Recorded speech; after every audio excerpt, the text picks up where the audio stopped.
गोटे बड़ जंगल कालूर परिवार रोते। कालू बहुत गरीब थिला।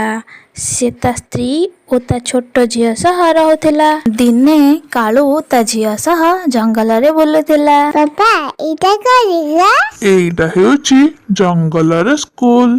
एठारे छोट छोट पक्षी मानंकु पाठ पढ़ा जाए। पापा मु केबे स्कूल जेबे मु किछि पैसा संग्रह करि सारे सेतेबेले तू भी बड़ हो जाइथिबु। तापरे मु तते पढ़िबा पई एइटिके आनिबी। एबे तो मो झियो बहुत छोट अछि। मु तो बड़ होई गेलेनी पापा आउ केते बड़ हेबी अरे एबे कोठी तू बड़ हेचु। तू तबे बहुत छोट अछु। चल मु तते आर जंगल रे बुलेई आनिबी। से माने गला बेले रास्ता रे कालूर बहुत पुराना संग तुतु सह देखा हैला।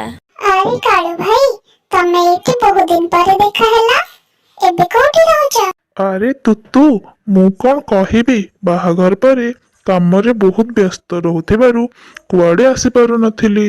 आजी मो झियो को जंगल बुलेबाको आसीथिली आउ तम सह देखा हे गला। अरे तुम्हारा बाहाघर भी होई गलानी आ एते सुंदर छे तुम्हारा तुम ना कौन जिया मो ना हेउची गेलु।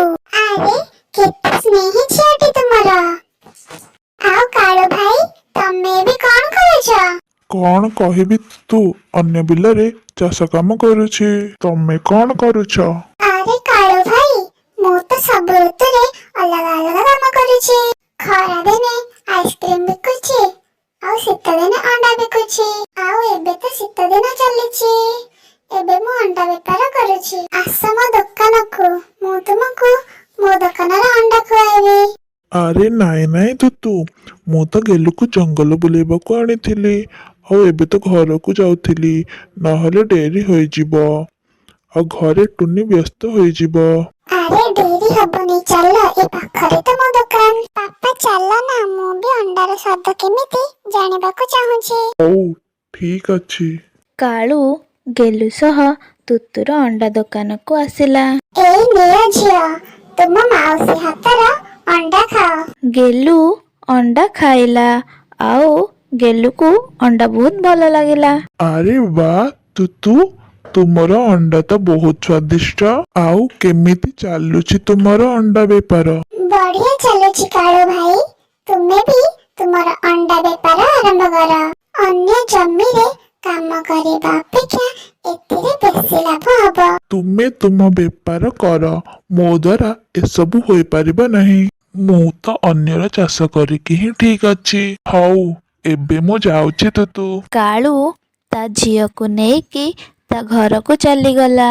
रास्ता रे पापा सेई अंडा बहुत स्वादिष्ट थिला मते सेई अंडा बहुत भल लागिला तमे मो पई सब बेले अंडा आनिबो। नाई नाई झियो मु तते सब बेले अंडा आनिकी दे परिबिनी कारण एही अंडार दाम बहुत अधिक।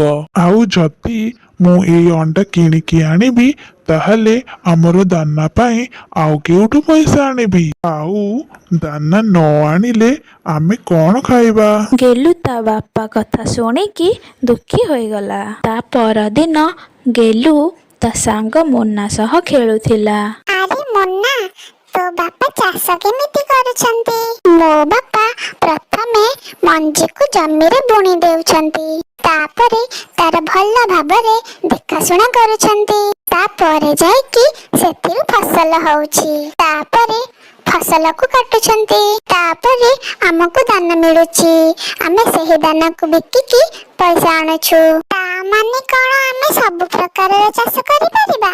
हां मो बापा भी अलग अलग चाष करंती केबे गहम तो आउ केबे चावल आउ केबे परिबा चाष भी करंती। हौ ठीक अछि मोना मो तो सह पारे देखा हेबी एबे मोर गोटे काम अछि मु जाउछि। गेलु चढ़ेई तुतु चढ़ेई रो अंडा दुकान को गला। अरे केलु तुमे एका एठाकु केमिति आसिलो आउ पुणी एकोटिया तुम पापा कहांती? माउसी पापा काम को जाइछंती मु एपटु जाउथिली आउ मते तुमरा से दिनर अंडा मने पड़ी गला आउ मते से अंडा खाइबाकू बहुत भल लागिथिला। केते टंका सेई ଅଣ୍ଡା ମାଉସୀ। ଆରେ ଝିଅ, ତୁମକୁ ରେଟ୍ ପଚାରିବା କିଛି ଆବଶ୍ୟକ ନାହିଁ। ଏ ନିଅ, ତୁମେ ଏଇ ଅଣ୍ଡା ଏମିତି ନେଇଯାଅ, ଆଉ ସିଧା ଯିବ, ଠିକ ଅଛି? ଗେଲୁ ଅଣ୍ଡା ନେଇକି ସିଧା ତାଙ୍କ ଘରର ପଛପଟକୁ ଚାଲିଗଲା, ଯେଉଁଠି ତାଙ୍କର ଛୋଟ ବଗିଚାଟିଏ ଥିଲା। ଏବେ ମୁଁ ବି ଏଇଠି ଅଣ୍ଡା ଚାଷ କରିବି। ଆଉ ମୁନା ଯେମିତି କହିଥିଲା, ମୁଁ ମୋ ଅଣ୍ଡା ଚାଷର ଭଲ ଭାବରେ ଦେଖାଶୁଣା କରିବି। ଆଉ ମୋ ଅଣ୍ଡା ଚାଷରୁ ମତେ ଅଣ୍ଡା ଖାଇବାକୁ ମିଳିବ। ଗେଲୁ ଗାତ ଖୋଳିକି ସେଇ ଗାତ ଭିତରେ ଅଣ୍ଡାକୁ ପୋତିଦେଲା, ଆଉ ସେଥିରେ ପାଣି ଦେଲା, ଆଉ ଭାବିଲା ମୋ ଅଣ୍ଡା ଚାଷ ହେଇଗଲେ ମତେ ବହୁତ ଅଣ୍ଡା ଖାଇବାକୁ ମିଳିବ, ଆଉ ମୁଁ ମାମା ପାପାଙ୍କୁ ବି ଅଣ୍ଡା ଖୁଆଇବି। ସେତେବେଳେ ଗେଲୁର ସାଙ୍ଗ ମୋନା ସେଠାକୁ ଆସିଲା। ଆରେ ଗେଲୁ, ତୁ ଏଇଠି ଏକୁଟିଆ କଣ କରୁଛୁ? କଣ ହେଇଛି ତୋର? ତତେ ପଚାରିଥିଲି ନା ଚାଷ କେମିତି କରାଯାଏ? ଠିକ ସେମିତି ହିଁ ମୁଁ ଚାଷ କରିଛି। କିନ୍ତୁ ଗେଲୁ, ତୁ ତ ଏବେ ବହୁତ ଛୋଟ ଅଛୁ, ତୁ ଚାଷ କେମିତି କରିପାରିବୁ? ଆଉ ତୁ କଣ ଚାଷ କରିଛୁ? ତୁ ମଞ୍ଜି କୋଉଠୁ ଆଣିଲୁ? ଆରେ ମୁଁ କୋଉ ମଞ୍ଜିର ଚାଷ କରିନି, ମୁଁ ତ ମୋ ପାଇଁ ଅଣ୍ଡାର ଚାଷ କରିଛି। ଯେତେବେଳେ ମୋ ଅଣ୍ଡାର ଚାଷ ହେଇଯିବ, ମୁଁ ତମ ମାନଙ୍କୁ ଅଣ୍ଡା ଖାଇବାକୁ ଦେବି। ଆରେ ଗେଲୁ, ତୁ କଣ ପାଗଳ ହେଇଗଲୁ କି?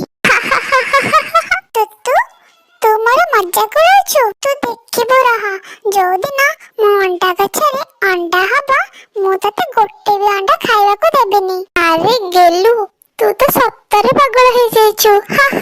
ତାପରେ ତୁତୁ ସେହି ଜାଗାରୁ ଚାଲିଗଲା।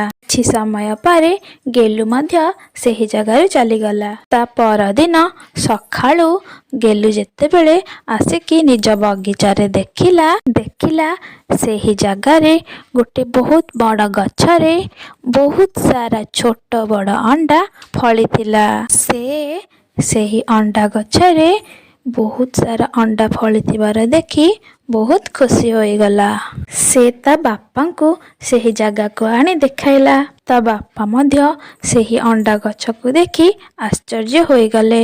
ସେହି ଦିନଠାରୁ ଗେଲୁର ବାପା ଅଣ୍ଡା ବିକ୍ରି କରିବା ଆରମ୍ଭ କରିଦେଲେ ଏବଂ ଅଣ୍ଡା ବିକ୍ରି କରି ଖୁସିରେ ଜୀବନ ଅତିବାହିତ କରିବାକୁ ଲାଗିଲେ।